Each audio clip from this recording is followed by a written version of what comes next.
He who passively accepts evil is as much involved in it as he who helps perpetrate it. Dr. Martin Luther King Jr.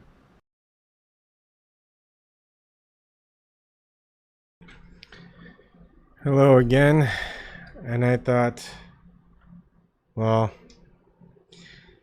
it's like, let it go, leave it alone, just stop, go do your thing. But this guy gave his life. Father Kevin Lee. He's a Catholic priest whistleblower. And I'm going to play back the video. It's 7 minutes long. And I'm going to show you what I was searching for and what I found. And I'm going to share it. Hi fellow travellers, Catholics and non-believers. I've been prompted by so many people to record this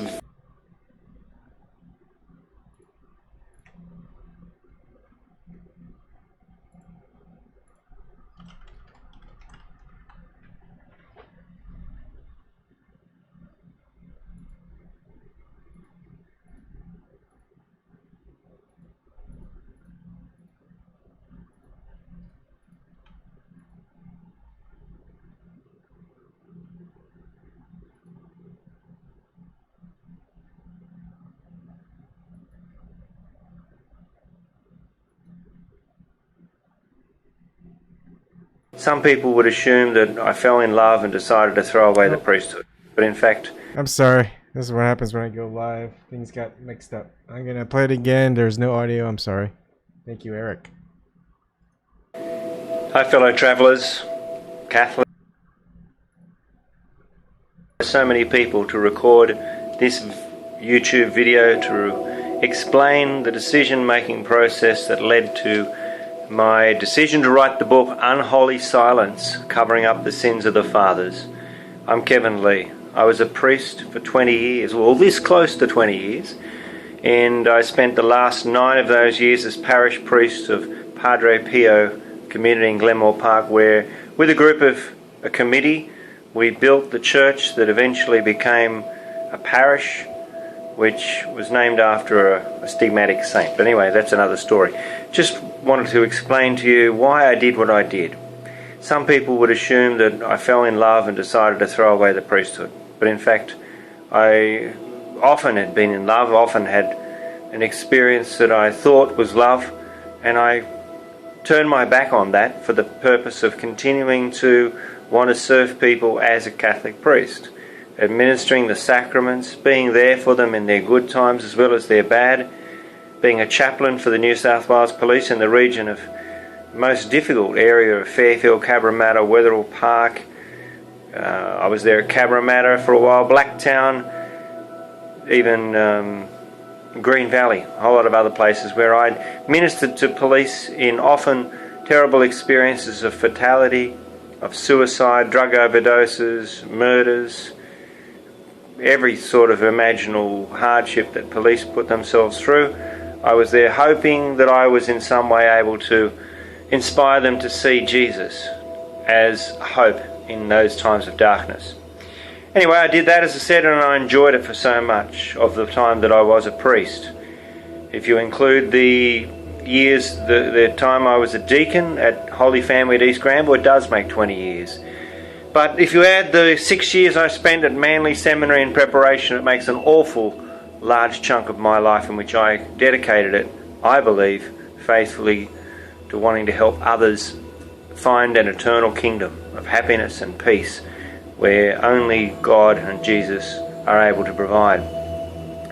But what deterred me from that mission was in fact the realization that fellow priests and brothers and seminarians didn't have that ambition when they joined the seminary. Or perhaps some of them did, but they wandered from the path.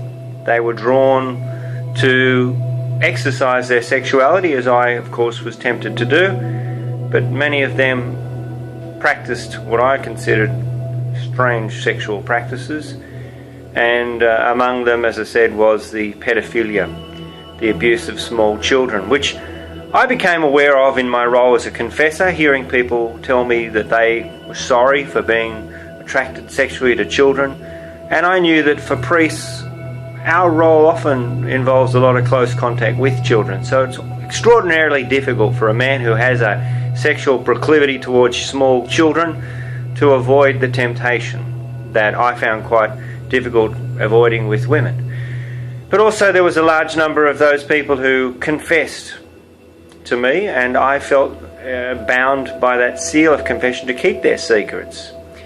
And over time I found myself going to those same priests and confessing my indiscretions in my celibacy. As I've written in my book, which I hope you'll read, Unholy Silence, available from my website, unholysilence.com, you'll realise that I confessed, they confessed to me, so there was a sort of catch-22. I couldn't talk about their sins because they could tell about mine. And at that point in time I continued to want to be a priest and to exercise that priesthood as best as I could. So anyway, as time progressed and a multiplicity of those confessions from pedophiles, pedophiles weren't the only thing that concerned me. There were also a number of priests who I saw as predatory homosexuals. They were people that had an attraction to their same sex, but they took advantage of the fact that vulnerable people came to them in difficult situations of their life, confiding terrible problems that they experienced, and then the priest took advantage of them sexually. Often there was cases of alcohol being involved, so the man would come with his problems to the priest would ply him full of predominantly wine, and the person would succumb sexually to the priest, even though, as some have told me, they weren't homosexual. So that does go to the core of what I'm suggesting in my book, that priests have incredible influential power. Psychological, spiritual, you name it, they've got it over you. Because a lot of people don't want to hear this story. They have convinced that I'm a lunatic, I'm a nut, I made up this story, I'm a conspiracy theorist. There is no pedophilia in the church, or if there has been, it's in the past. That's all the things that a lot of people want to believe, because how difficult it is for you to accept that a priest, a man dedicated to God, can want to do those sexual things with your children. And so that's why a lot of people haven't read my book. They don't want to read it. They don't want to believe it. They don't want to accept and hear that I have admitted that many priests have told me of their sexual desire for you, their parishioners.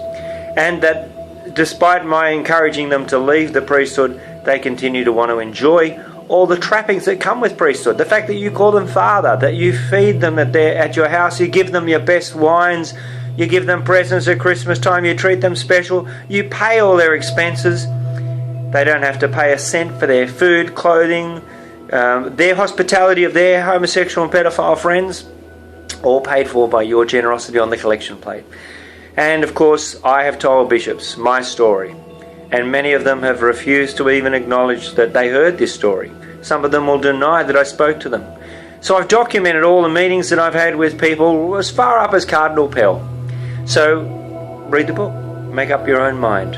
Am I a lunatic, or am I a person who has a mission by God to show to you the flaws in the Catholic system that allows that allows celibacy to become a shroud that covers a multitude of sins?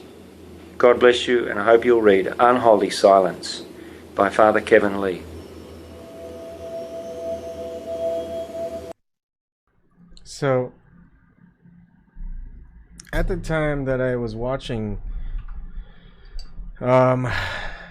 this video for the first time, I didn't realize that that was actually his website, his YouTube channel.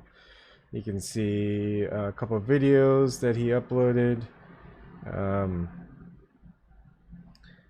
lot of it back in 2012, where he wrote his book and published it. Here's another one. I didn't watch it. I'm sorry. I'm gonna play it back just so I can watch it. Another one is with him and his wife that he married. She's Filipino, and they did have a child. But anyways, I'm just gonna go and play this video. Okay. I'd have to go to a different country to watch it. That's interesting.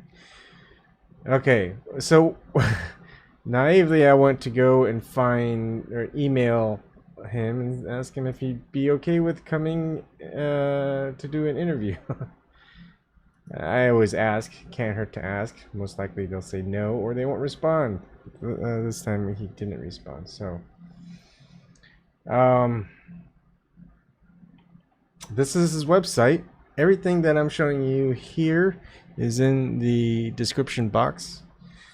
So I went to buy his book because he mentions in that video that he has the book about the pedophilia in the Catholic Church, the priests.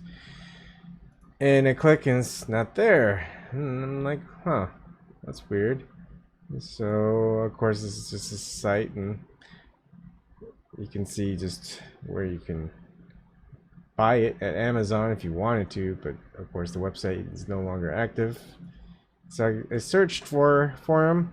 I also found him on Google Plus, and I noticed one of the comments here is like this kitty cat is saying, "Just heard the devastating news here in Sydney, Australia. Rest in peace, Kevin. I'm sorry for your loss, Josephina. Josephina is his daughter. Poor little Michelle will never grow up with her father physically." Oh, I mean, Josephine is his wife. Sorry, Michelle is his daughter. Well, but we're definitely in spirit. Michelle is so lucky to be here. Thank goodness Kevin met his soulmate. Thinking of your families. So I was reading. I mean, he did post quite a bit. Some of the ones, and you could see. And he posted something like, "If I had not broken my vows, Michelle Lucilla Lee would not exist." A picture of him with his daughter. Here's no email or messages of congratulations from priests. So the day I guess she was born, no priest out there congratulated him. Anyways, you could look through it. I want to get to the meat and potatoes, so I googled the father Kevin Lee Australia, and I found a couple of things. Of course, who's Kevin Lee when he died? We'll go over that. Sacked priest Kevin Lee killed by typhoon. This was smh.com.au in November 11, 2013. It's by Dan Harrison, and I'll read the article. It's the Sydney Morning Herald. An Australian man removed from the priesthood for secretly marrying has been killed by Typhoon Haiyan just weeks after becoming a father. Kevin Lee, who made headlines worldwide in May last year when he was defrocked after revealing he had been married for more than a year, drowned after disappearing in rough surf off Samar Island in the Philippines. His body was found by police early on Sunday morning. I'm telling you, whistleblowers, do not go swimming. Oh, that was bad.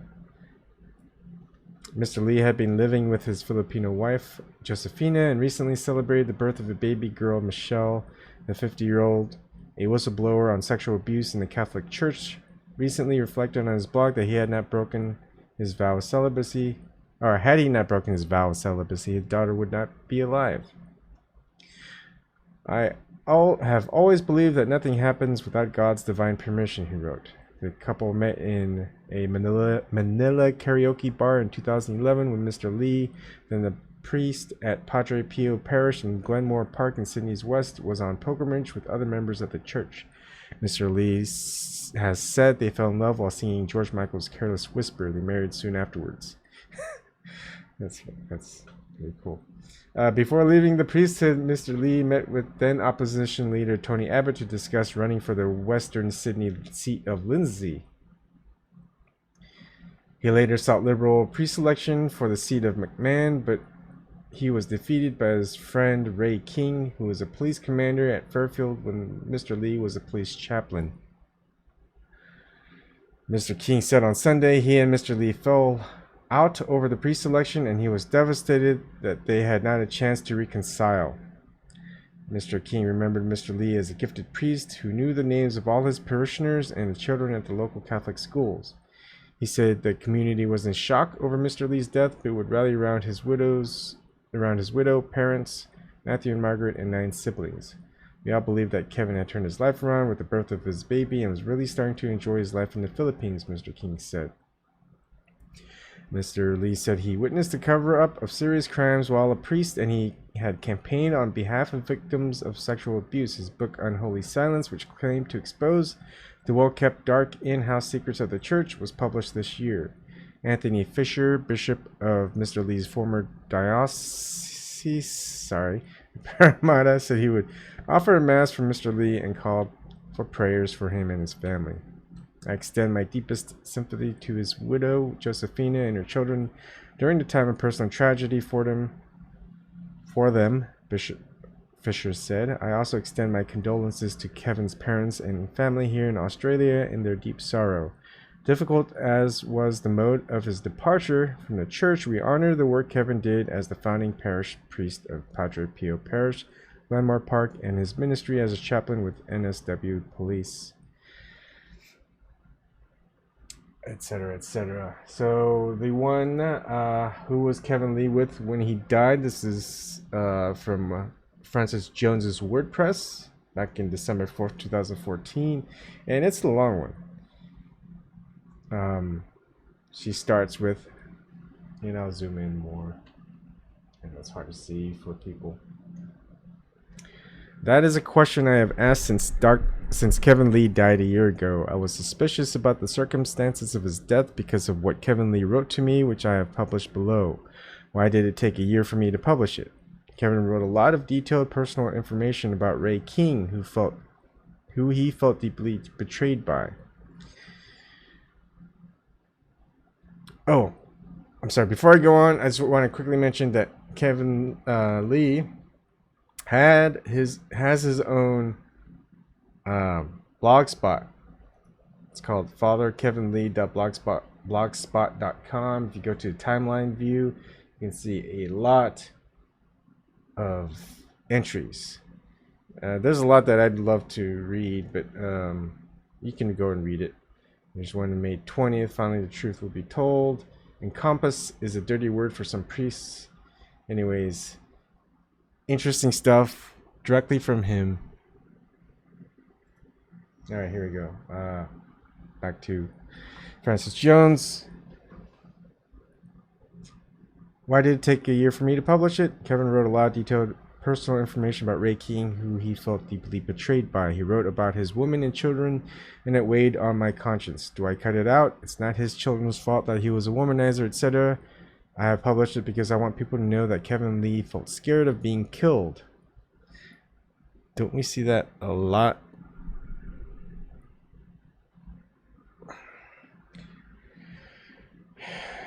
The emails and direct messages he sent to me on Twitter have been published in chronological order from when we first wrote to each other. It weighed on my conscience. Do I or don't I? For a year, partly because his family are obviously extremely private and devout Catholics.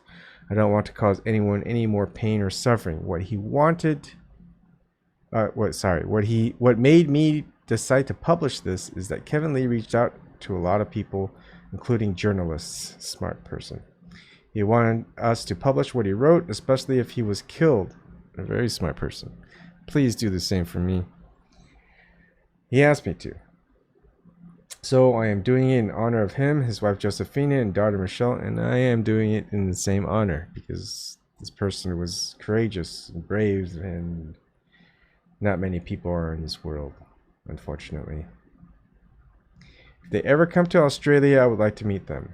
Since his death, I have happened to meet more people, or people who were in his congregation at Glenmore Park, people who are involved with Opus Dei's schools, whose children he baptized and christened. Everyone I've met speaks highly of him, with great love and fondness. The catalyst for publishing this was 2 comments written on my WordPress site by Monica O'Brien and Sue a year after his death. Questions remain unanswered. May Kevin Lee rest in peace, but may we know the truth about how he died. Kevin Lee's family and friends have been silent. 2 of his brothers are police officers, so I hope they would investigate the circumstances of his death. Soon after his memorial mass, I rang St. Mary's police to speak with Terry, but he was on leave. I asked for a message to be sent to him to ring me. He didn't ring. They told me how I could contact him, but I left it. I don't want to push anyone. Were you a friend of Kevin Lee's on Facebook? Somehow comments from before Kevin died were apparently removed after he died, but could be recovered from Facebook. At Kevin Lee's memorial mass, I sat next to a lovely woman who said she's Kevin's brother Terry Lee's friend.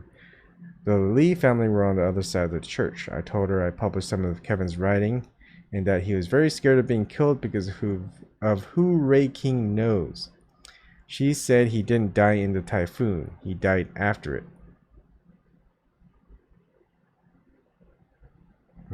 That's a big one. I would have put that between paragraphs. I've never seen how close NSW police and the Catholic Church are until Kevin's memorial mass. Ray King was so prominent on the news and at the church. At the memorial mass, Ray King was with his partner in the middle of the church near the aisle in a prominent position. Being seen? Kevin had the inside information on all of them, having heard their confessions. He said they'd be scared of him revealing police information. I was stunned when I saw the first news story about Kevin's death. Of all people, the ABC News story had an interview with Ray King in which he said it was fairly reckless for Mr. Lee to go swimming during a storm. Whose idea was it to interview the man who betrayed him on ABC News? That was weird. Kevin had a choice when we went to this earth, he told the broadcaster. And there's links. There's another link that describes Kevin's falling out with Ray King. That would be good. That way we have some context. This is the Sydney Morning Herald by Kate McClement on the 7th of September 2013. Priests prove a bother for retired police chief. 2 priests are causing grief for retired police chief Ray King, the Liberal candidate hoping to snatch McMahon from Federal Treasurer Chris Bowen. Defrocked Catholic priest Father Kevin Lee has fallen out spectacularly with his former best friend after Mr. King trounced him in the Liberal priest selection for McMahon. Last year, Father Kevin, the parish priest at Glenmore Park in Sydney's West, made worldwide headlines when it was revealed he had been secretly married for a year. The Catholic Church removed him from his post.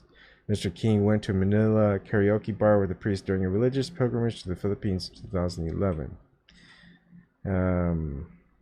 It was while singing George Michael's Careless Whisper with his bride to be on a karaoke machine that Father Kevin says he fell in love. Father Kevin is now one of Mr. King's fiercest critics and has questioned Mr. King's character and background on his blog. Ooh. So we can see that way over here, if we can find it.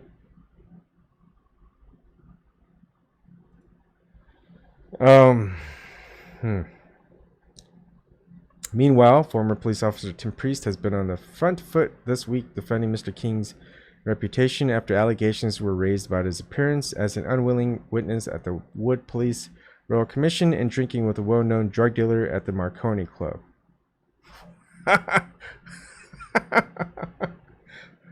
Oh, wow. All right. Mr. King is one of the best cops I ever saw, said Mr. Priest. He also told radio broadcaster Alan Jones that he knew Mr. King backwards and that some weasel connected to Bowen's camp is just telling lies. However, the Herald has obtained documents which reveal Mr. Priest himself complained to the Police Integrity Commission and to the Police Association about Mr. King and others. They are doing more damage than corrupt police could have ever done in the darkest days, Mr. Priest said in his letter to the Police Association in 2000. Oh, this couldn't be any more ironic. Mr. Priest said of his relationship with Mr. King, look, we have had our differences like many police have. It was a very tense time at Cabramatta. There are lots of fallouts between good friends, and we've moved on, and that has been fixed up. That was fun. That doesn't really explain what the fallout was for. All right, we'll go back.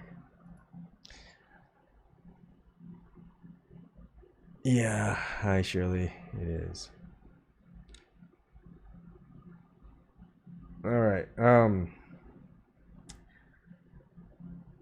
Kevin Lee felt deeply betrayed by Ray King. I published his writing about it on this WordPress site before he died. You can read more of Kevin's thoughts below. Oh, there we go. After he died, I rang and wrote to DFET to ask to speak to someone. And here's the email from Francis Jones to Father Kevin Lee on 22nd November 2013. I would like to speak with someone who knows about the circumstances of Kevin Lee's death around the time. Oh, it's a subject. To Foreign Minister in 2013, sorry. Of the typhoon in the Philippines. I was close in contact with him in the months before his death, so would appreciate talking with the person who knows the most about it. Kind regards, Francis Jones.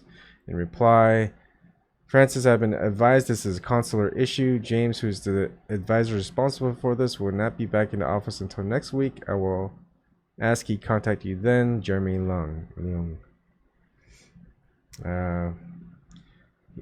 She says, I spoke to Jeremy Leung. A case officer was appointed from DFAT consul staff, Claire, and she rang me on 9th of December. I told her that at least the embassy could request Filipino authorities to investigate Kevin's death by interviewing eyewitnesses to put people's minds at rest. She couldn't give a guarantee, but she said she would pass her concerns on to the Australian embassy. Her number is 02-626-11111 if you want to follow up and call yourself. She said DFAT doesn't investigate deaths overseas. You will have to raise it with authorities in the country the person died in. Consular assistance updates families. We don't investigate deaths overseas. We refer people to family, or you can go directly to the authorities. Go to the country the person died in. Next, I wrote to journalists at Four Corners who made a program called Unholy Silence about a Father F, based on Kevin Lee's book, which snowballed into Royal Commission. Kevin Lee made enemies in the Liberal Party and the Catholic Church by speaking out. I sent journalists at Four Corners all the emails and direct messages he'd written to me. Who was Kevin Lee with when he died? Below is an edited version of what Kevin Lee wrote to me before he died. 14th of June 2013. Tony Abbott is Opus Dei, make no mistake. I knew him from seminary. He was a close friend of Fr. John Nestor, whom Abbott gave character reference for. I know Tony Abbott is connected at the hip with Opus Dei, and they have money to back his campaign. As I said, I was considered a good chance of being a candidate poised for pre-selection for McMahon, invited by Senator Bill Heffernan to apply, and then told that Opus Dei people, include Clark, said, if he gets pre-selected, we will veto or withdraw funding. I was not selected, even though I delivered a flawless speech in exactly the 8-minute limit and answered all the questions I was given in 12 minutes, while the other guy was eventually chosen. My former best mate stammered and stumbled for 12 minutes in his presentation, as well as messing up 2 questions. And also, he is divorced with 5 kids to 3 women, and they overlooked that obvious morality flaw, as well as other issues that will come back to bite them. It'd be interesting to follow up on how this guy's doing. As his best friend, he told me about skeletons in his past, such as police corruption allegation and AVO charge. He was asked a question, standard for lib pre-selection. Have you ever been charged with an AVO? And rather than deny or lie, he said, I have charged many people with AVO breaches. Heh. He told me this himself. The libs didn't dig very deeply into his past, but they put mine through the tea strainer. Just proves the duplicity to me. It's not a case of spoiled grapes. It's the injustice of what is going on in Australian politics that really annoys me. Someone close to me contacted me recently, well placed in libs echelons, whatever. He rang to emphasize with me. He said, look, Kevin, I know you're disappointed, but it's good you didn't go into politics. It would destroy your ethical compass. Yeah. You will sell your soul for votes. I don't think I would have. I know I would have needed to. Blessings, Kevin Lee. Anyway, innocent or guilty, he is Opus Dei, and Abbott stuck his neck out to support an Opus Dei priest. How many others has he personally defended who are not? That would be none. I'm not doing this to be malicious, but responding now to constant critics of Opus Dei interference in politics, which I am now convinced of, whereas before I was inclined to think this was based on misinformation. Even Ray King, who is now running for Libs in McMahon, told me that I missed out because I attacked Pell. Little do they know, Ray hates Opus Dei with more passion than me, and he will be doing his best to undermine them once he gets in. I will write something and send it to you, and you let me know what you think. Anyways, yes, Josephina wants this to be my last comment on politics. Blessings. 14th of June, I agree on both points. By the way, did you see my other comments regarding John Fahey and John Marsden? Tim Priest, whistleblower cop, was editing my book, but he withdrew because he said he had been seconded to the Royal Commission and thought his collaboration with me might reflect some lack of impartiality. But he told me some stories about John Marsden and other priests whom he had locked up, which shocked me. I could not write about any of them because I did not know directly of the information he gave. All of the people I wrote about I have known personally or lived with. And all my informants were prepared to give testimony to the accounts they gave to a court should I be charged with libel, which has not yet happened. By the way, I need to tell you confidentially, I'm not in the country and that's why I didn't call. Please do not tell anyone because I have been threatened. Yeah, I know what that's like. Police are aware of death threats and suggest I take strict precautions as the threats are not some silly Catholic fruitcake, but bikies. Oh, sorry. What? Yeah, I don't get that. The threats are not scary because I've always responded by offering to meet and talk with the person who never responded. Sounds like it, right? Oh, this is weird world now. Anyways, I will write something and send to you soon. Blessings and thanks for believing in me. Reading your blogs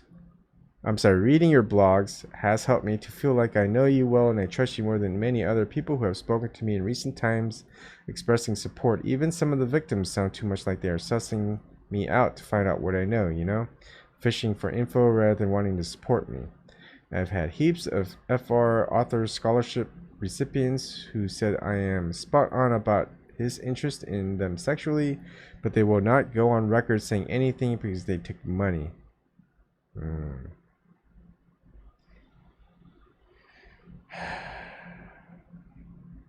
Stupid settlements. One is now a lawyer whom I knew as a kid. His parents are in touch with me and said they told Bishop Manning about what they believed was happening with Father Arthur and their son, and he said he would investigate. Nothing happened. Now the lawyer said he doesn't want to do anything about it apart from confirm I am right.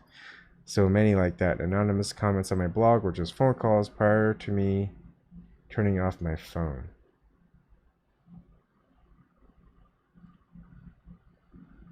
Something over here. This is very, very long, and if you don't want to stay, I understand. 15th June, in my opinion, Iverson was pure evil. I felt like I was in the presence of the devil each time I had to speak with him. He was an arch manipulator who studied psychology and hypnosis and employed both in discussions with people he was attempting to communicate with. There's so much more to his story that I didn't write because he had so many disciples who would never accept that he was using priesthood to function undeterred as a predatory gay. Why? Here we go, people. Get your tinfoil hats on. Why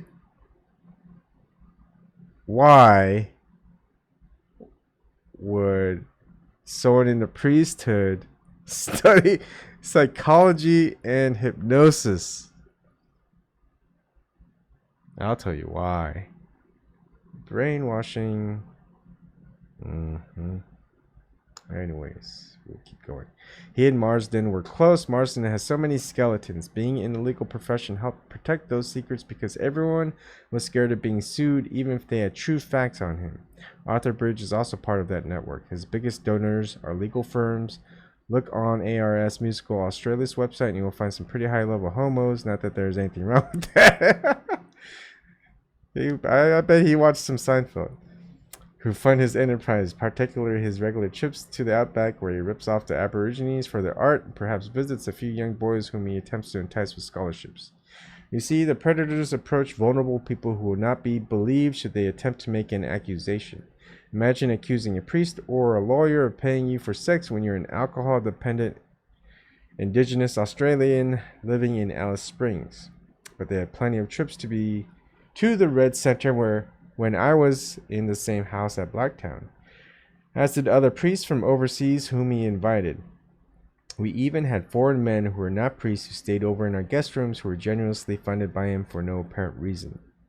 Anyway, I sound like a person who has a vendetta against him, but the true fact of the matter is that they are the reason many young men killed themselves. If you're so poor that you would accept money to suck the penis of an ugly man, you would later start to experience feelings of self-recrimination. The satanic influence that surrounds these men who use Jesus' message of love and peace to seduce vulnerable people to pleasure them for money reeks of evil. Yeah. The fact that these innocent victims end up killing themselves, another ruse of Satan to convince a person to hate so much that they even hate themselves. Yes, I do believe in Satan and his influence in the church, which is why I feel so much more inner peace being away from the religiosity that was based on externals like pomp, ceremony, ritual, and bells and smells, and feel greater connection with the transcendent being alone in prayer in a place like Assisi or in the Blue Mountains. Yeah, I could have told him that. Sorry for rambling, Francis, but thanks for allowing me to release all the suppressed frustration that has been building up while waiting for this royal commission to expose all the evil that lurks in institutional religion. Blessings to you on the part you are playing. I prefer love stories to hate and hostility. I am writing a semi-autobiographical book at the moment, which explains my romances and immaturity to make the decision for a lifelong commitment to celibacy and then evades completing the story altogether. I think it's a good read. Oh man, I've been reading for a lot, and I'm not even like a tenth of the way through. Much better than Unholy Silence because it will leave the reader feeling all warm and happy inside. It's called Being Good Enough. Yes, you're right. Peter Williams is the other Anglican pretending to be a Catholic. The worst gay misogynist I have encountered. You should hear the disgusting comments he made about women in the time I knew him. You would think that even if these men disdained women, they would at least respect them since they owe their existence to one. My story is taking me much further than I anticipated. It is now 1284 pages long, and while it's not all about Catholics and Opus Dei, it really is an insightful look on how the Liberal Party operates and why I am no longer supportive, despite my previous attempt to represent them. Anyway, I sent it earlier today from the other email address tonight. I got some messages on FB, which is Facebook, that are quite revealing serendipitously from someone who was in the pre-selection and voted for me. I'll send our correspondence minus his name. Just recently, June 16th, 2013, I found a message among my Facebook messages that was unread. In fact, I was searching for another message and found I have 10 unread messages. Great speech tonight at the pre-selection, very engaging. Had my vote, didn't give up mate, March 14th, 10:22 p.m. Then I wrote to the person, "Hi, X. I don't know why I only found this message today. It's amazing that so many people told me that they had voted for me at the pre-selection, but I only got one vote." Looks like they had some election meddling over in Australia, huh? So you must be the one who told the truth. I don't remember seeing your name on the pre-selection list. So what did you think of Ray King's speech? What did he say that so convinced the majority that he is the best man for the job? And this was his reply. "Hi, Kevin. I sat in the second row on your left. I was baffled why Ray King received a winning number of votes. Your speech was without a doubt much better than Ray's. Furthermore, the other candidate's speech, Jamal, was so painful to watch I couldn't bear it. He couldn't even comprehend the questions that were asked of him. For example, one pre-selector asked him about the proposed changes to superannuation laws, and his response to the question after asking to have the question repeated was, quote, "Superannuation is for people to put money into for their retirement." Completely did not understand the question. Following that response, there was muffled chatting among people in the room, yet Jamal was closely behind Ray. The meeting was stacked with Assyrian pre-selectors, and they would have voted for Jamal no matter what he said. Earlier than I think it meant to be that day, an SMS circulated to me from an unknown number that we all must support Jamal. Anyway, after his speech, there was a brief pause before questioning commenced, and your speech was much less scrutinized than Ray's or Jamal. I thought that was an indication you were a clear winner. I was shocked when the chairperson of the meeting announced you only received one vote, my vote. Ray mainly discussed his time in the police, and he emphasized integrity over and over. There was no smoking gun, which made him the winner or better than your speech. He was reading a prepared speech also, and almost lost his cool with the questions, whereas you were very calm and composed throughout the speech and questions. It was very well delivered, clear and precise, Kevin. Even the guy sitting next to me said you smashed it, referring to the high caliber of your speech. Yet he voted for Jamal because he had to. I say keep trying, maybe even at a state level. Is it worth including this too? And people still think politics and voting is the answer. How long has that been an answer? 17th of June. Thanks, Francis. I swear it's true. And yes, I know nobody who is going to be happy to have their personal conversations quoted without permission. I am trying not to make this sound like seeking sweet revenge, but it does. If you can suggest edits that will not make it sound so hostile, I would appreciate them. I know this is going to be big news, and I ran the idea past a friend in the Labour Party who even disagreed with publishing it. His comments, it happens exactly like that in our party too. I don't think the public would want to know that though. I also sent something to Ray King to see how he would react to my disclosures, but he has not replied. He's still not talking to me. What do you think? Yeah, I have an idea.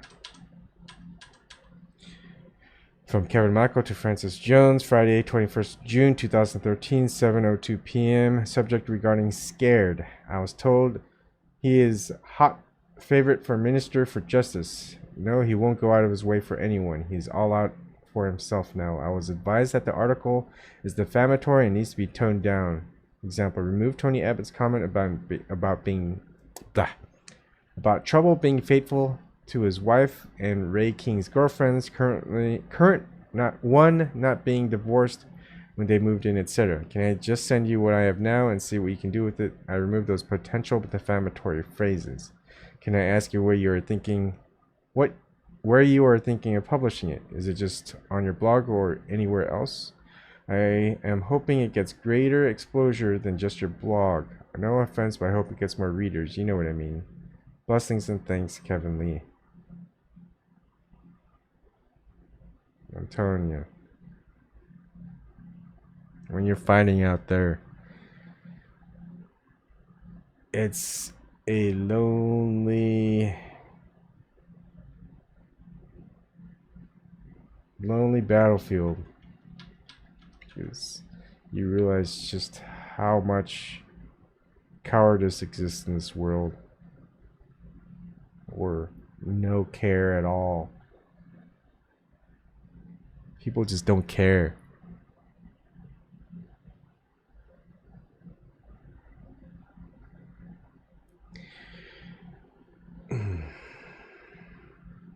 From Kevin Michael to Francis Jones. Return. I told you I've been on Late Line twice, didn't I? Emma is always in my ear asking questions about who do you speak to and asking who she can trust. She is Italian too, you know. She is open-minded and fair. Not conceited, but delights in exposing truths. I like her, as I like you. Blessings. From Kevin Michael to Francis Jones. In reply, no, his name is blank. He is another of Harmada's victims. I spoke with Emma Alberici and put them in touch with each other and told her to put him on Late Line. She said she will, but he is hesitant of journalists. He thinks they just want a quick story and then forget about you. I was speaking about Bede Heather, although I did tell Manning as well. From Kevin Michael to Francis Jones in reply, okay, I will leave it with you to publish on your blog, although I used to get 1,000 hits a day since I said it was my last blog and I have not added anything. I'm down to between 80 to 200 hits. I left some of the stuff about Abbott et al. In there, but not the high defamatory stuff. What do you think? Should I take more out? Kevin Michael to me, 22nd June. While I never wanted to be rich or famous, Francis, I always figured myself to be a St. Francis of Assisi type without the habit. I think people who aspire to recognition or rewards are sadly deluded. The world is a big place, and the best we can hope for is to be big fish in a little pond.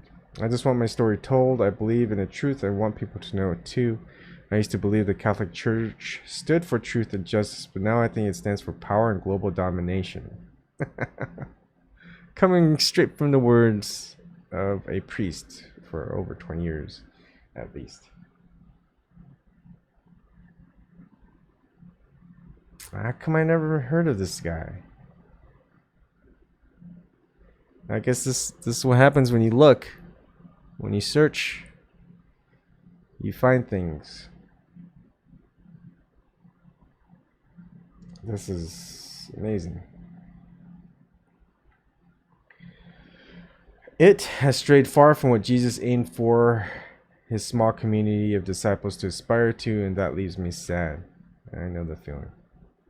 I know that God wants me to use the knowledge I have to show that politicians are weak people who yearn to be strong. Yes. Oh man, I wish I could talk to this father, Kevin Lee. I see Tony Abbott as a weak man looking for power. I read the signs when I met him, but I put them aside in favor of seeking to be included. After they sidelined me, then I looked back critically. It's like when you're in love with someone, you overlook their flaws even though you recognize them, because you like to believe in the charade. Yeah. The narcissism in us sees them as contributing to our happiness. When you finally finish eating all the icing, we see that the cake is hollow. I am happy to be freed of the desire for human affection, so in answer to your final comment, I knew I would never make money out of the story, but some help for the family would have been good. Blessings and thanks for facilitating my message being heard. I expect it will spread pretty fast. Again, someone who's actually fighting, someone who's actually whistleblowing, someone who's actually telling the truth, no one supports them. That's how it is. That's how it always is. And you expect a different result, people. But no, go ahead. Give your money out to others who aren't doing the hard work. Me to Kevin Michael, 22nd of June. What you have just written there is what I wanted to put in. Could this be the first paragraph? I used to believe the Catholic Church stood for truth and justice, but now I think it stands for power and global domination. It has strayed far from what Jesus aimed for a small community of disciples to aspire to, and that leaves me sad. I just want my story told. I believe in the truth and want people to know it too. It's a summary, and people often want to read a summary before they wade into the depths. Could you shape it how you want it? In reply, I think that's what I would say, Francis. Thank you. I guess if I spend too much time thinking about ways of crafting the words, they look their authenticity. I would be happy for you to use that as the opening if you think it reads properly. And reply with the link. It's all good. And thanks for promoting. Yes, I noticed, Francis, but please delete some of the opening pics of me and remove the opening paragraph because it slows down the interest for readers. I know when I read it objectively, I thought the intro was too long. Otherwise, I'm impressed with how many hits you have received. Yes, I'm impressed how fast it got around. No one has contacted me yet. I expect on Monday to hear from people who are not going to be ringing to congratulate. In regards to the pictures, I was just thinking one pic of me at Mass was enough. Did you read my version on my blog? I just removed the opening paragraph. Thank you. I've enjoyed reading responses on Facebook. Lots of people antagonistic towards Abbott have seized it and reposted on their Facebook walls. Well done. Kevin Michael, to me, 23rd June. Need to correct spelling. DLive, not DLive. Sorry. Okay, I changed diet. The link to your book is still there in the paragraph starting. I made a big mistake when I lived in the parish house. If you want me to make a more obvious spiel at the beginning or end, can you write it? I'm glad we took a week to talk about it, to think about it, and I changed type of because it's been reblogged so many times. I couldn't have made that many corrections. I need a break from the computer, but lucky I have been able to retweet, etc. I can't believe this hasn't been given. This hasn't been investigated by the media. Obeid, Thompson, all that effort spent. Meanwhile, the abused kids. Yeah, the media, the mainstream corporate media, they're not going to talk about it. They're not going to investigate it. We all know this. Kevin Michael to me, 23rd June. Yes, I agree. I was going to suggest to make it yours, truly yours. Why don't you write something as an intro? It's going to get significantly more reads tomorrow when people get back to their offices and have to time to read it properly on work time. I'm so amazed why it's not picked up by the media so far. Maybe they're asking for permission to quote it, checking the facts, etc. But surely we'll get some reaction, especially when labors start digging into that allegation regarding Ray King's investigation at Red Royal Commission. He does have some things to hide. Kevin Michael to me. Just wondering, what is MSM? I've read it a few times on tweets. I didn't know about media bias, but I didn't know it amounted to media censorship. Emma Alberchisi asked me to send her that story before I sent it to you. It's funny. It's funny. It's sad but funny because he didn't understand mainstream media, how they're bought out and stuff like that. It's just like someone asking me a tech question that's so simple, and it's like, I thought everyone knew.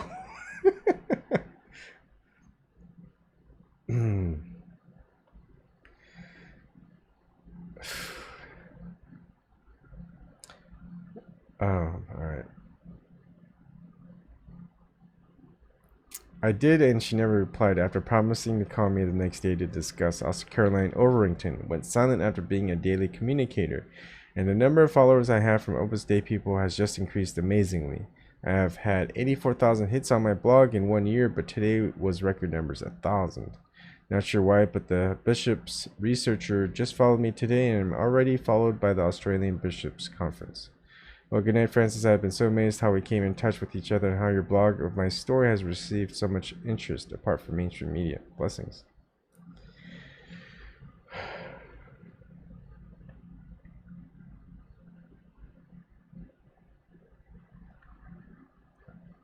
Kevin Mack with me, 25th June. Hi, Francis. Thanks for your insights. I know Caroline was reluctant to write my story. Her editor called her and said, "Find that priest and get his story," CO told me. Did you read it in the Weekend Australian? It was long too, but everyone read it, although few commented, except those who want to destroy my credibility. But I am convinced Caroline in the end. And she now says, "You are one of the most beautiful people I know, but I don't want you to be destroyed by the pressure you put yourself under, nor turn into one of the people you criticize, so I try not to." She advised me not to publish the story, but I know she is a lib. She gave a talk to a liberal women's forum last year. I know she is friends with Tony Abbott and said that what I put was highly defamatory, but I thought I took out that bit about having difficulty staying faithful to one woman. Anyway, I hate talking about the one topic, sexual abuse, but I keep on being contacted by new people who want to share their story. The latest today, as I said on Twitter. I worry that it's an obsession, so I will limit my time online. Anyway, must get the housework done. There's a pile of washing up in the sink and ants everywhere. Blessings on your day. Kevin Mako to me, 25th June. I meant to say the Bishop's researcher just wants to stay abreast of what I am tweeting. They are scared, and rightly so, especially after I alluded to the theft by a priest in the Cathedral Presbytery. There's a long and great story there. He's worried I am going to tell it. I think Ray King's credibility will rapidly wane, but no one else will see it in print. I guess the days of newspapers as the preferred medium of information and opinion are coming to an end. People all get their news now for free on Twitter and Facebook. I know I do.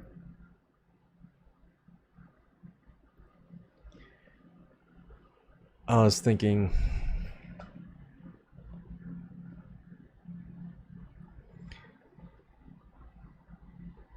the amount of power of knowledge from confessions from the Catholic Church that one priest has that could reveal so much about the biggest religion out there. One of the one of the parties in Australia, political parties on Australia, and some powerful police people. He has so much dirt on so many powerful people that are connected to all the other priests who also probably shared stories. Gosh, wish there was just more of him. Kevin Michael to me, 25th June. You're right, Francis. I hate the hypocrisy. The religious right are not righteous. They are like the Pharisees who condemned Jesus. They dress up and look proper, and that's why I wanted to tell the story. There's so much more that I could say about Ray King and who is backing him, but they are dangerous people, even criminals. Yes, he's got it right. Let me just say this. Ray has many crims that he looked after. They didn't go to jail and they should have. He prevented them from being arrested. They gave him things in return. Make no mistake about that. There are a lot of Assyrians who are loyal to Jamal who are now loyal to Ray. There is a factional split among them, however, so part of the group don't want a policeman, corrupt or not, being in power. They wanted one of their own. They are a dumb lot with no real education, so Ray has them all fooled, and he is intelligent and will get rid of Islamics, the enemy of these Christian fundamentalists. He is a total fraud. I knew that already, but I was overcome with the whole political possibility to see it. He's also a dangerous man who has dangerous friends. The cops won't protect me. They are dirty on me for a few things too. There's so much more to this story, Francis, that you and others will ever find out, because in having that knowledge, you endanger yourself. Ray is silent because he won't dare sue me, as he knows I know so much more that will damage his whole life and family too.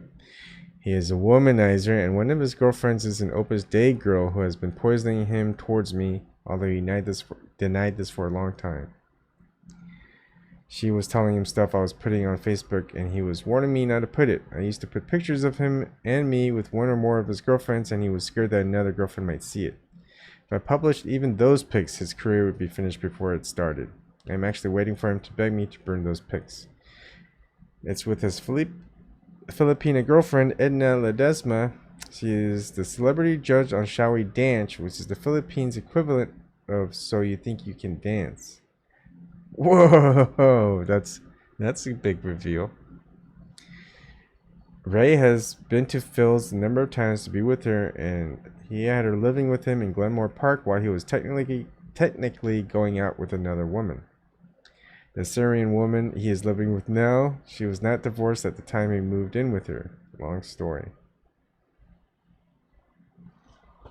Oh, man.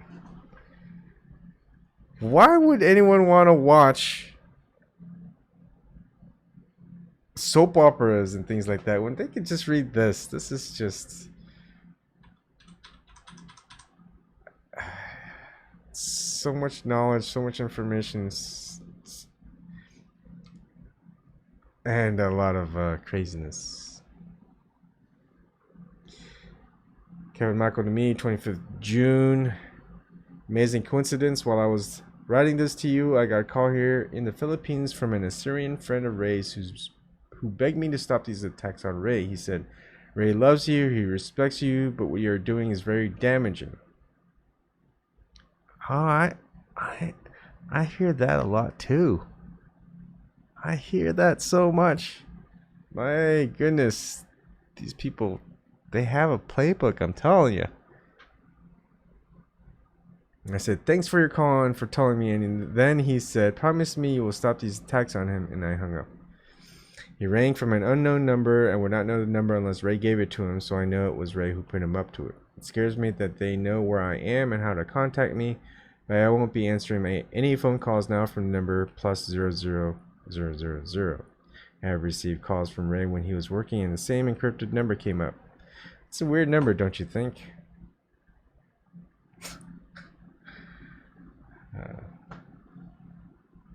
Government, corruption, police. Damn, Mark Passio. He knows a lot. Oh, here's a great thing. So, last couple of days, I've been playing a lot of Mark Passio, who's an ex-Satanist, who was actually ex-Satanist priest, I guess. And now we've got confessions and reveals from an ex-Catholic priest. And so much overlap so well. It's incredible. Can't make this stuff up.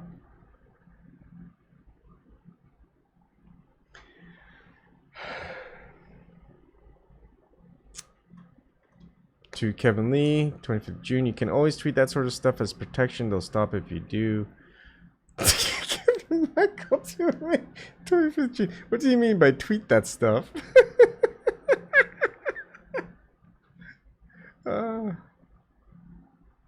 Maybe he knows how to tweet. I don't know. I just think that's funny. No, he was at the RC because of allegations of corruption when he was a detective. He was given free meals and drinks paid for by Crims at the Marconi Club. That should be on the public record. He was cleared, but there was no innocence involved. By the way, the reason he hates Opus Dei is because that Filipino Opus Dei girlfriend who lives in Wulara won't have sex with him until he marries her, but he couldn't get married until he got an annulment by the Catholic Church, so I forged one for him. Again, I'm telling you, I have told anyone else, but you can't publish any of it, please. Oh, man.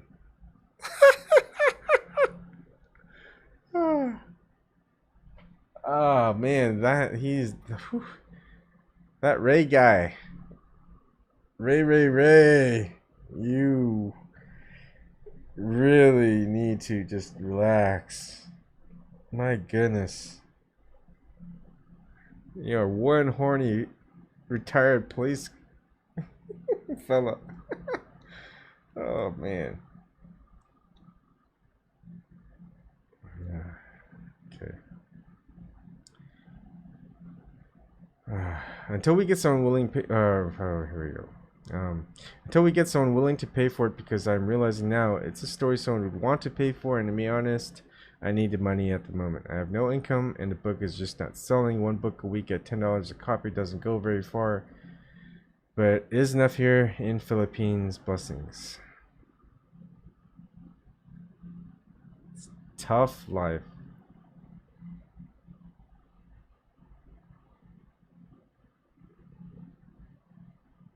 Unimaginably tough.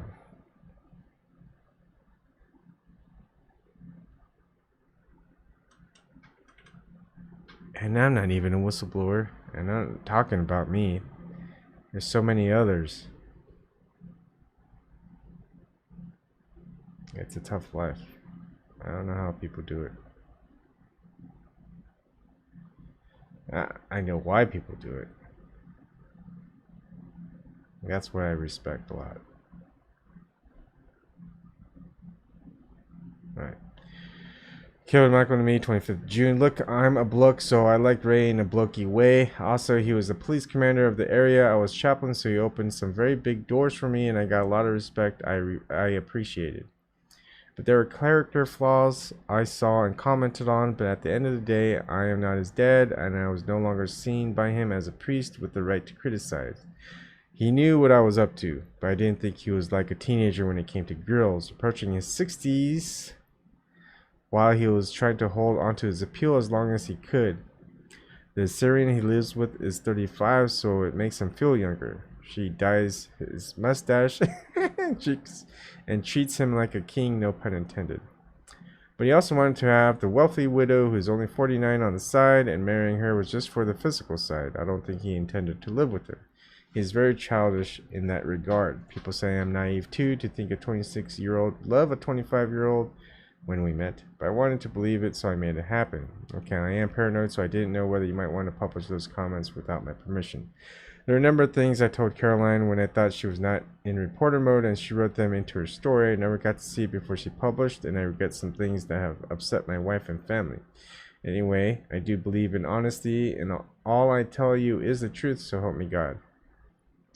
I don't think there should be protection for people who break the rules when they are in positions of authority. No mercy, I say, for the politicians. We expect a higher standard. I better stop. I am raving.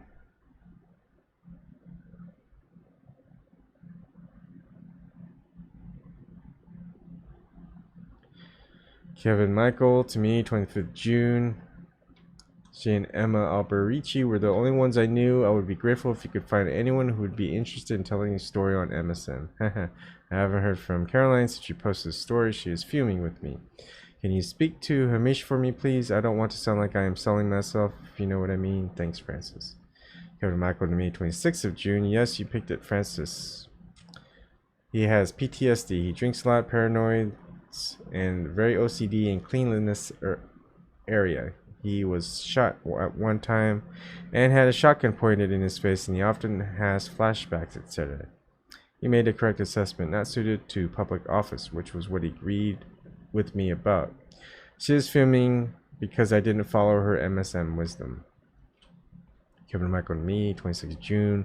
I will do whatever I can to stop him. I am just wishing someone would publicize the story and make it bigger so the masses would follow. Would know, I'm sorry. Sadly, I've been contacted by many labor people who say it happens the same here. I guess the big mass for Opus Dei tonight would have been an opportunity to make some mileage on the story, but it's going to get lost in the resignations. Oh, and a certain footy game. I will do whatever I can, though.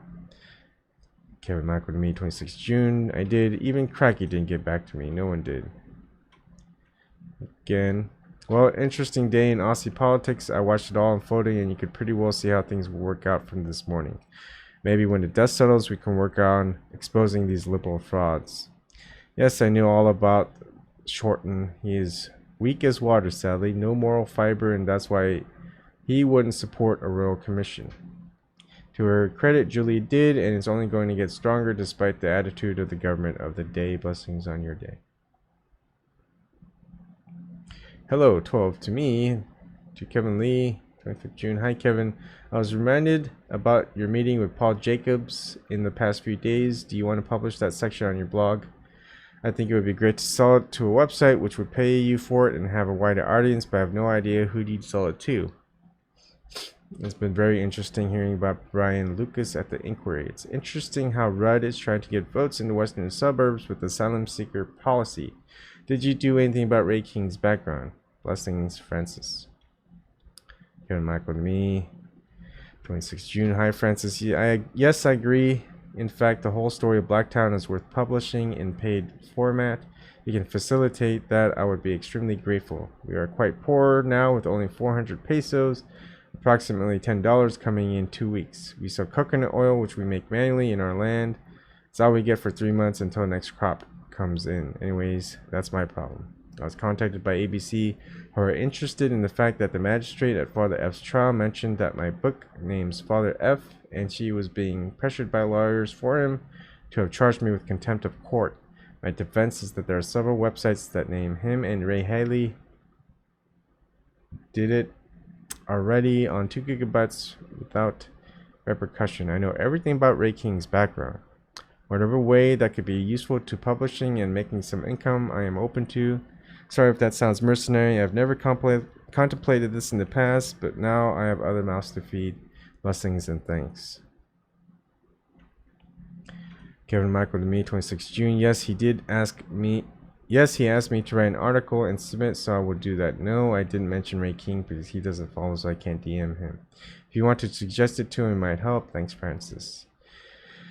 Reply, I gave him your email address after I asked you if that was okay. Didn't he email and reply? Thanks, he did. He told me a researcher named Ryan was going to contact me, but he didn't. That was over a week ago. And reply, yes, IA editor said he will contact me. Thanks, Francis. I wish I had more expertise in this monetizing thing, but I don't, and don't have the interest in doing it at the moment. My time is limited on internet, and I have so much practical things to attend to here, like pumping water from underground bore and carting sand to build retaining walls so our house doesn't wash away in the heavy rain we are having right now. Kevin Michael me, 27th June. You are right. I worked out on how to do it on my website, which I put up myself. I suppose I was asking was whether you knew of sites I could sell my story to. I wrote something for Independent Australia, and hopefully David will publish. We'll see. I was hoping you might be able to direct me to what section of that story about Paul Jacob you would think do a standalone story for my blog. Blessings and thanks. While all this stuff is going on, you've got a pope in charge of everything, knowing of everything, with probably trillions that he could have. This guy trying to make the world a better place has nothing. Has nothing. He has nothing. And he's still doing everything he can to make the world better. Trying to defeat the evil with absolutely no money, no one else supporting him but this one person on a blog. Meanwhile, the richest religious leader in the world, what does he do? What is he doing? Doesn't seem like the world's getting any better. Does that make you think? I hope it does.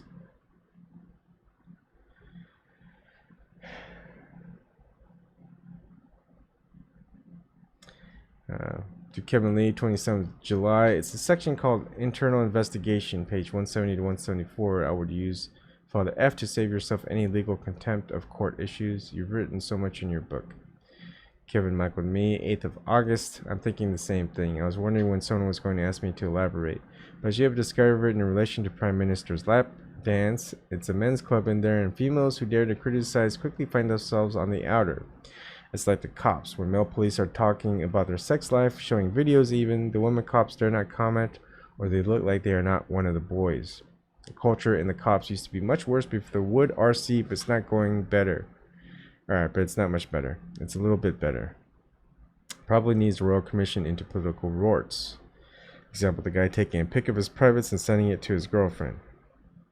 If she didn't blow the whistle, no one would ever have known, but you can be sure these things are known. There are audits of each person's expenditure, and the hotels know. But they won't talk because they want the business. People in the cops and close to Ray King know about his roaring of the cops and the expense account he has, and the women. It would not be easy to find out if they place GPS on cars, but the cops refuse to use them. That's why I say it's not much better. I could write a book on what I saw in my life as a police chaplain, but I am sure I would be killed. There are too many people with too much to lose.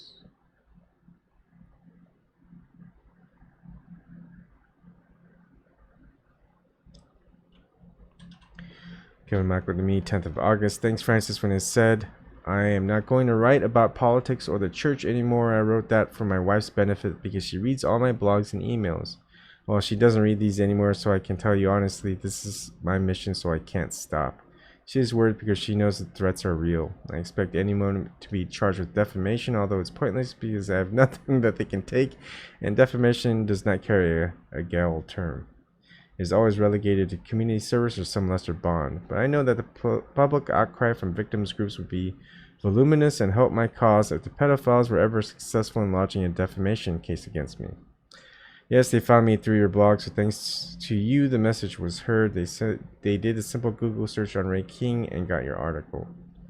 He doesn't know what is going to hit him, and if you stop a fraud from getting into government, you have already done a good thing. And then it goes on direct messages on Twitter. From 15th of August and onward in 2013. Also, by the way, Bishop Fisher appointed OD members to his new staff, replacing everyone. You don't realize how many of your readers are Opus Dei members who are very concerned that they dispel the truth of post. I can't say at the moment, sorry, but just be satisfied that your blog has started an avalanche. Just watch it fall. I am thinner and poor, but no one is offering money for the story, and I'm too shy to ask. No problems, I'm writing another book. Fiction. Surprising too, with all those reads, only 2 people came to my website and only 1 bought the book. All the evidence I have on King is from emails he sent me. If it's unethical to use, I have no proof of what I claim, so am I unable to send. I do value your professional advice. Will King try to kill me when his emails become public? He has some very bad friends. Sent emails that show his attempt to manipulate media perception with information he fabricates from council meetings and prove his infidelity. Don't worry, I have another fish to fry. Tilapia and Bangus. Filipino fish for lunch. Enjoy your Sunday. Blessings, Francis. I sent you an email on my blog. It is called Hell Have No Fury Like a Pre-Selection Candidate Scorn. The AVO was by the man who was sleeping with King's then wife. Journos aren't looking for it. Kevin, Michael, and me, 26th of August. This is the blog I have yet to finish and promised a few journals I would hold off until they're done getting some others to confirm what I told them. Example, Ray King was heard at the Candelori's restaurant fundraiser on May 10th, telling a largely Assyrian Christian crowd, I believe that burqas have no place in Australian society and that immigrant dole bludgers should be sent home to their country of origin. Now I can agree with you. Now I can agree with that, but you don't say it if you want to get elected. Add to that his womanizings, as I have evidenced. And it's supposed disaster for his campaign. He knows what I am planning, and I have been getting at some scary phone calls that hang up. People sending me spam and bucket loads and abusive emails, all swearing that I am smearing Ray King and it won't be tolerated.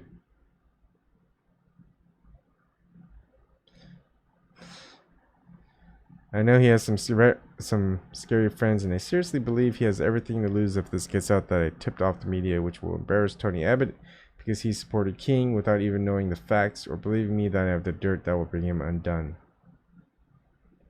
Anyway, if anything happens to me, you will know why. Please get this published if you don't hear from me by election day. Oh, Kevin, I've read it. One tiny correction, I assure you it's enlightening. Should be it's with the apostrophe. God help you. Kevin Markman, why did you say God help you? Because he obviously won't be happy and I don't know how he'll react. I am certainly worried how Ray King will react. I have been informed reliably that Ray told exec that I still intend to publish my book even if I did get pre-selected, and that was the reason they asked him to proceed and not pull out despite asking him questions about his corruption allegations, which are true by the way. He did provide security services while on duty for $100 at a time, as well as free meals and alcohol at Marconi Club. The Libs knew that and still preferred him to me because I was going to upset some senior party members, Opus Dei, by embarrassing George Pell and Anthony Fisher. One journal has told me he has been spreading Islamophobia among branches by telling them that the Labour Party intend domiciling a couple of Islamic refugees with questionable political interests as well as some they know to be carrying infectious diseases. He said he gained that information from his role as LIACON, officer in charge in the event of terrorist attack or environmental emergency. Not sure the exact words for acronym, but that is what the role involved. He was taking notes from briefing meetings with counsel and fabricating facts that he was supposedly privy to, but it can't be disputed. None of those things were actually discussed. He is trying to prove he's the only one really interested in protecting the community. There's also evidence that he took information off police files that implicated some serious criminals. Dirty cops kill me.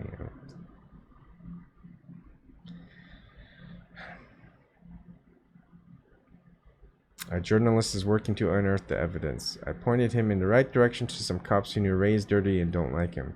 But let me say, if you met Ray, you would like him. He is charismatic and smooth, especially with women. Yeah.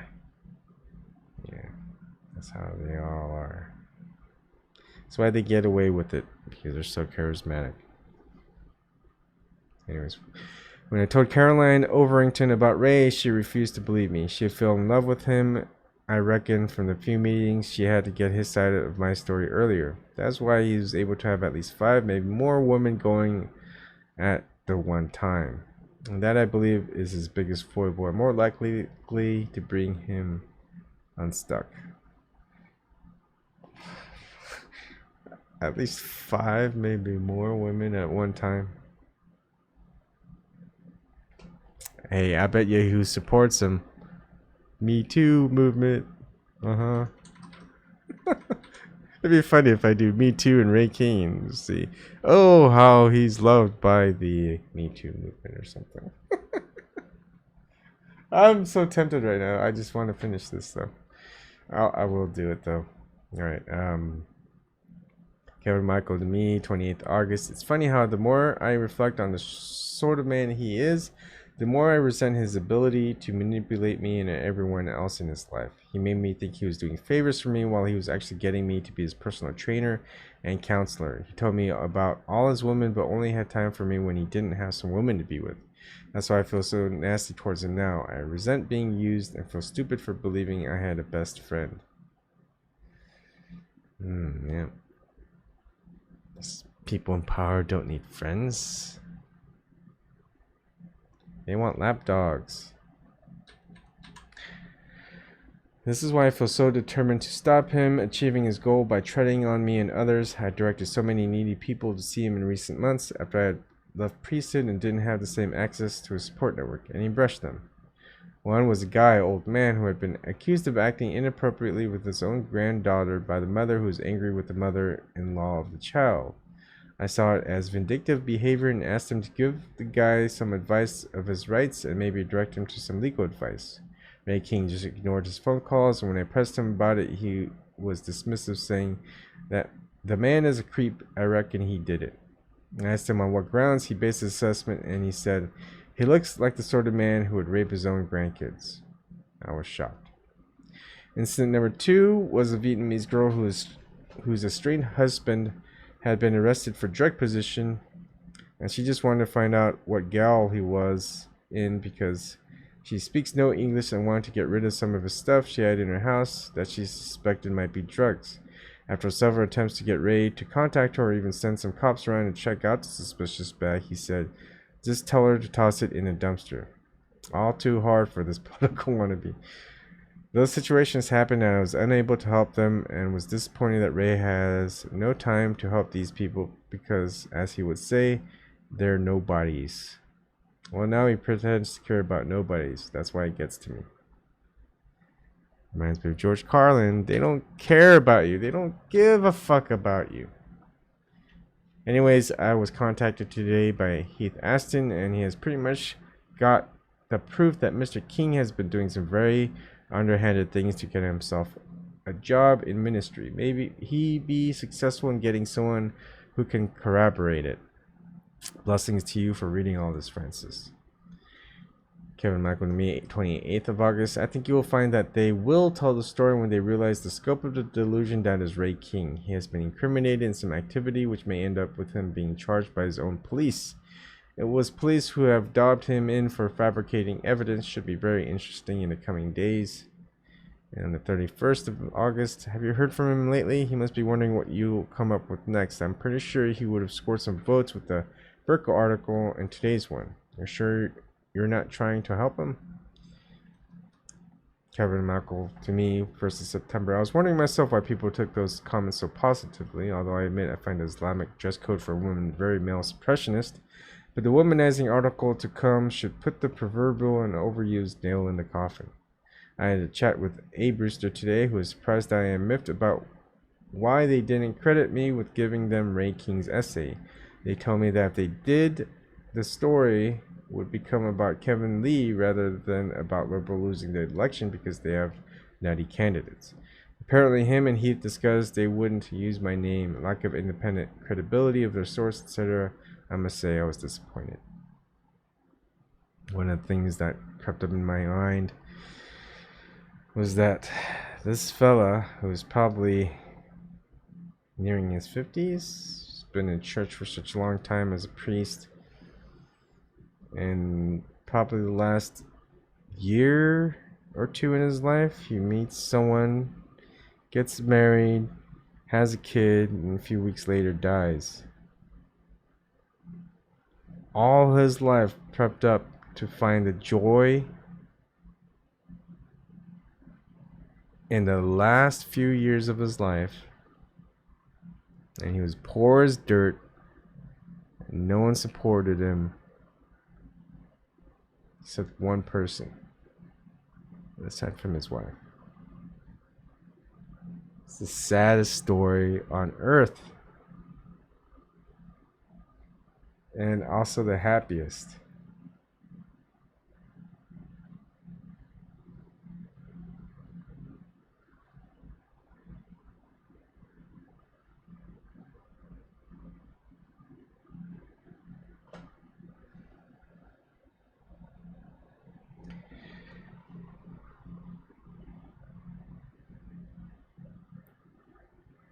Kevin Michael to me, 2nd of September. I have to tell you, Francis, Heath and Anthony have been hugely disappointing. I put a lot on the line by telling those dark secrets of my former friend, but they have downplayed it, and even yesterday, despite Heath claiming he had my name as a source in the original information he sent to sub-editors who cut it out. Anthony told me, we feel it best to keep your name out of this because you don't have any credibility now that you are a disgraced priest who got married and embarrassed the profession. I gave some suggestions about what Anthony can ask Ray, example relationship status, and he said his moral compass is not something that he, as a journalist, would like to dig deeply into. He worried for his family, etc. if they became aware that their dad was a womanizer. Sounds like something a person with a bit of personal guilt would say. Men don't like to shine a light on another man's transgressions when they live in glass houses. As I have alluded, I knew Abbott's marriage was in difficulty from our conversation, and that is why he didn't mind that King is living with an Iraqi refugee. He has been told I am reliably informed and doesn't have a problem with it. But I do. I have a problem with Ray King being rewarded for throwing more dirt into my grave of credibility. Anthony and Heath asked if Ray or I wrote the essay, and he flat out lied and said he was the principal author while not disputing that I helped. I told Anthony to ask him a question. He wouldn't have a clue how to answer anything that documents contents, but he shied away from digging it up. He said, he would just say you are suffering from spoiled grape syndrome. If we publish it, people will just accuse you of lying, and you're already on the record as lying about being a celibate man while you were in fact married. So that's where it's at now. I don't know what happens from now. But it looks like Tony Abbott and his lying, faceless men win the government. How about asking Hadley if King has been calling him and giving him information about private discussions with Liverpool Council? Inside info. Ask him what his views on adultery. What about relationship with 35-year-old policing students who were Iraqi refugees whose family he broke procedures to intervene to help? What about his official caution for his public criticism of lesbians in the police force? Kevin Michael to me, 3rd September. Okay, I'm still wondering whether I should.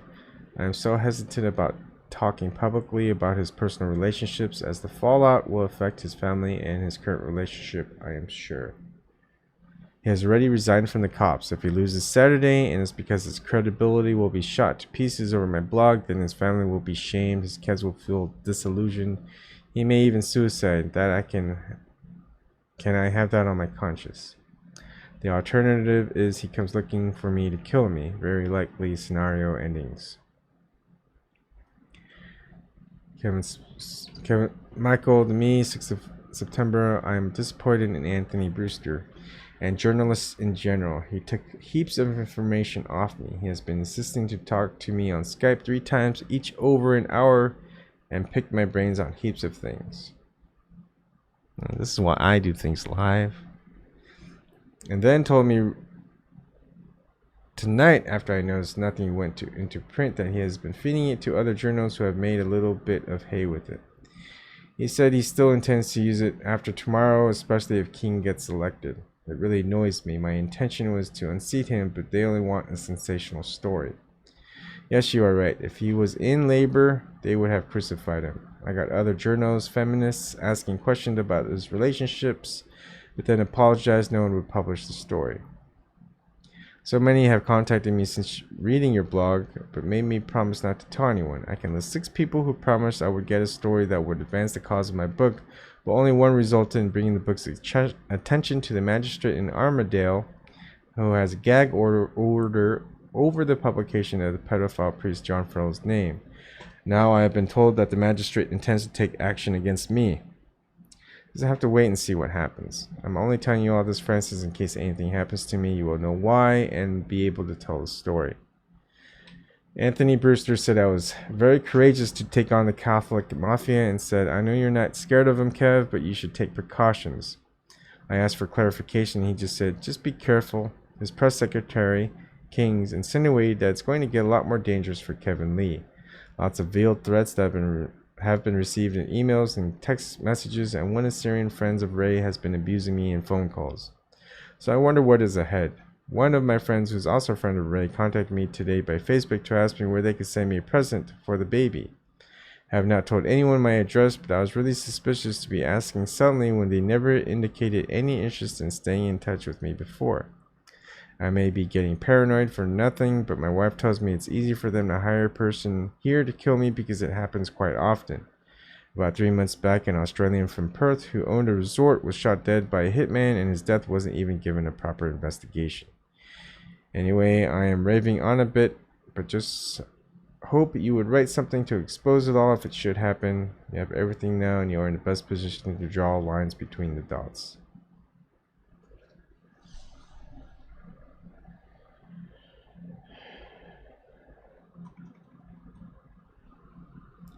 To Kevin Lee, 7th of September. Oh well, you never know. Maybe it's for the best. Maybe he'll lose today and you wouldn't have exposed him, which might be better for his kids.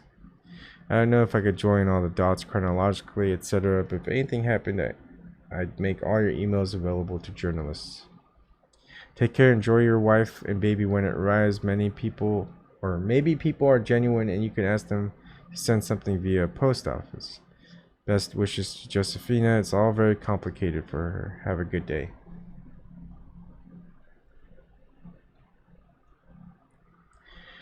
In reply, thanks for your advice. I'm very nervous about the outcome for Australia. If they stupidly elect Abbott, they don't know what their real agenda is. Turn back the clock and put the foxes in charge of the hen house. Looking at all the cases of pedophiles that were discovered and were released without charge, all happened under Liberal government. In reply, have you spoken to Kate McC? Kevin Michael replies, yes, but I refused to give her anything. I told her it's all in my blog. She was so evasive as to what she wanted to use information for, and one email just wanted to talk on the phone, so nothing recorded. Until I read her article, I had forgotten that Tim Priest had put Ray into the Police Integrity Commission for abuse of police powers. I remember them as bitter rivals, but as Liberal Party members, they became suddenly reconciled. Tim Priest gives Ray King a surprising lauding in his recent book, too. In response, congratulations. I am sure your writing contributed towards Ray King not being elected. Alright, so there we go. Now we've got just cause. Ray King lost. And a lot of that could probably be pinned on father, Kevin Lee. And the 8th of September, Kevin Lee to me, to Francis Jones.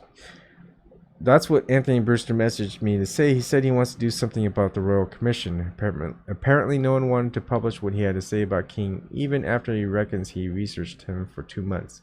I get the impression that Kate is Catholic based on the way she highlighted me being defrocked and saying I became adversarial towards King because he trounced me in pre-selection rather than admitting that he played dirty ball.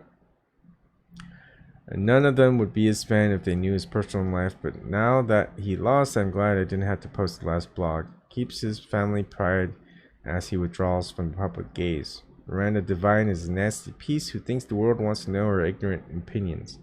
I don't like her, but she does write well. And that's September, Kevin Michael to me. The most vehement critics of a subject were once indulgers. Example, strong anti-smokers used to smoke. I'm currently writing a novel, nearly finished, which shines a light into the rugby league industry and its moralless culture, but will be promoted by former and current players who won't even read it to know it's parodying them. Forward by Mark Geyer, Triple M, and prefaced by Luke Lewis, and I describe real situations I saw, but this time I say it's a fiction story about an imaginary character, me, trying to get the editing done as we speak. Got a great cover design and people in the industry willing to plug it.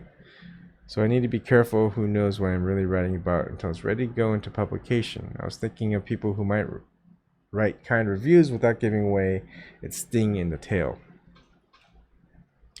Well, I do worry for Ray's mental health now. As I said, he suffers from PTSD and drinks heavily.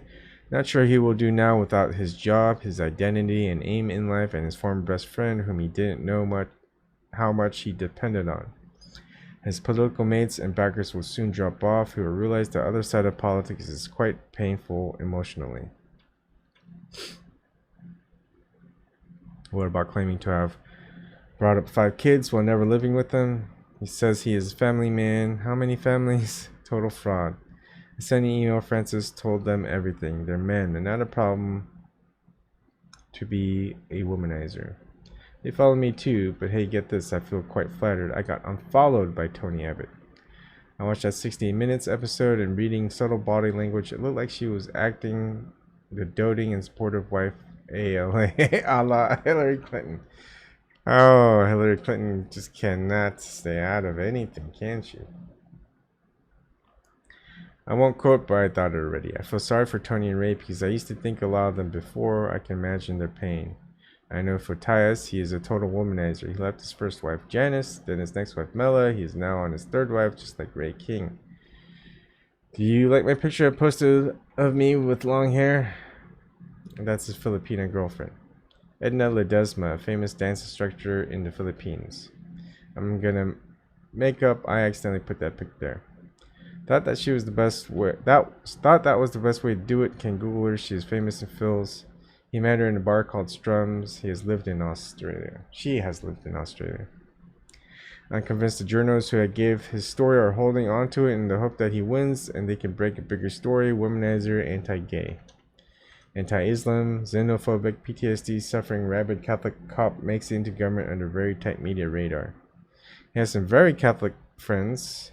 Mass every week and is an SVDP. One of his girlfriends is in Opus Dei, and he made me forge annulment so she can sleep with him. Oh, that's a good one. He's cafeteria Catholic, chooses what he likes from the menu and rejects the rest. He rejects morality and confession conveniently. Yeah, we know that. He was sleeping with a woman who came to him for police matters while she was married. She's the one he cohabits with now.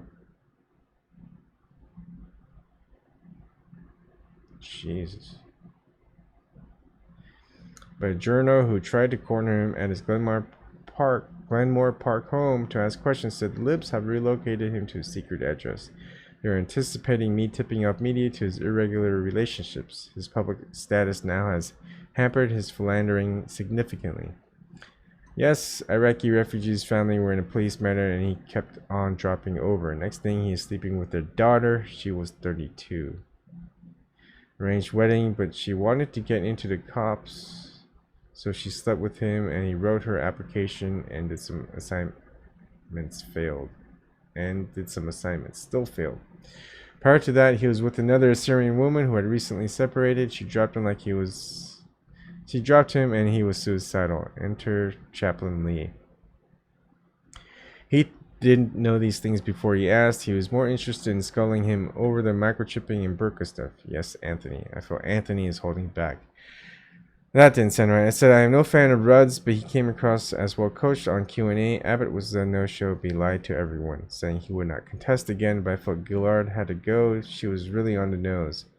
Blessings to you, Francis. Lovely as usual to chat. So glad to have your support. Josephine is due soon, so not sleeping well. Be careful of Tim Priest. He's in the Royal Commission as an officer and he's gunning for me. He has my manuscript. Revenge for Ray has been given a government appointment. He was editing my book and suddenly pulled out saying he had to distance himself because of new role. He was a police whistleblower who lost lots of friends, including Ray, when he dobbed them in for corruption at Cabra Ray Drugs. Ray said he's a sneaky, dirty rat who can't be trusted, which makes all his comments all the more interesting. Ray warned me, don't get on his bad side because he will hunt you down and revenge will be painful. This was when we were still talking. Tim fobbed me off to Oz's Peter Kelly, who stuffed around.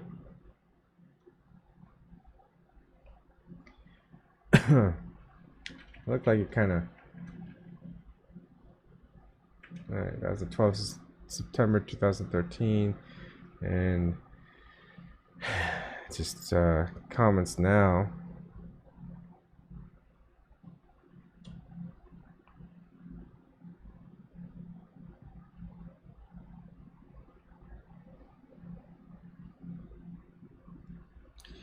It's... It's well,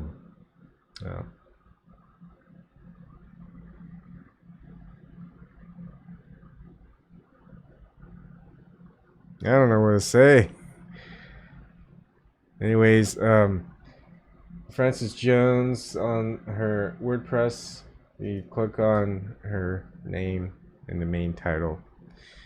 You'll get a lot of other articles, but and she hasn't written for a while. It seems like a lot of it has kind of died off. I wonder what happened. Hopefully she's still alive.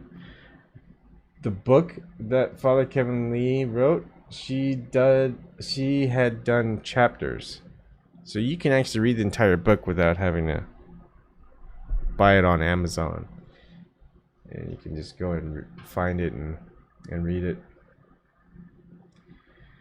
I hope she's okay. Let's see.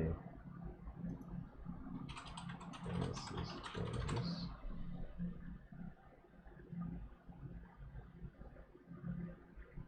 Australia.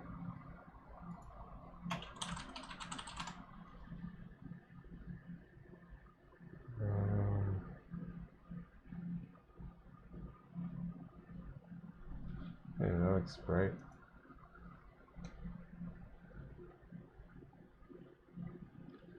Maybe, I don't know.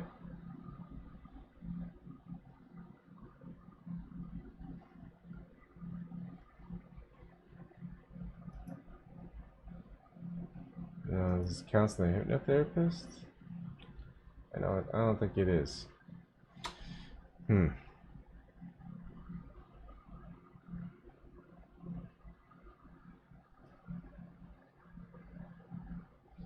Anyways, let's see what Ray King has been up to. Damn it.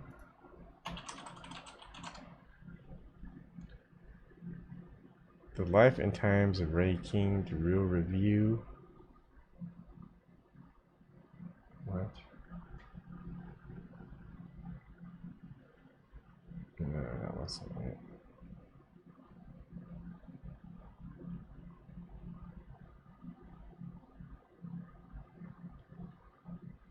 This Daily Telegraph. We do news. No, really isn't much.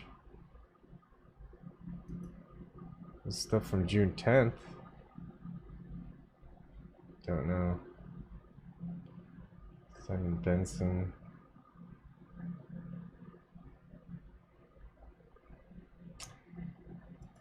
I mean, there's a lot more I could kind of search for. I mean, it didn't really. I mean, that was just a lot of information kept in private, and didn't have to totally ruin the man's family with the truth. This last post was November 6th.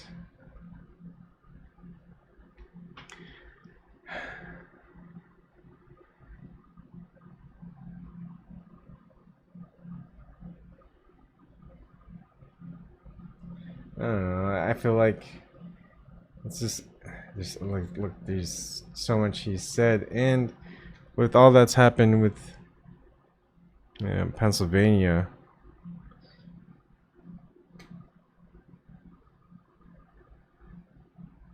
how can you not take all of these claims as truth? Well, let's end it on a good note. I hope his kid and his wife are doing well. Thank you for stopping by, everybody. See you guys another night.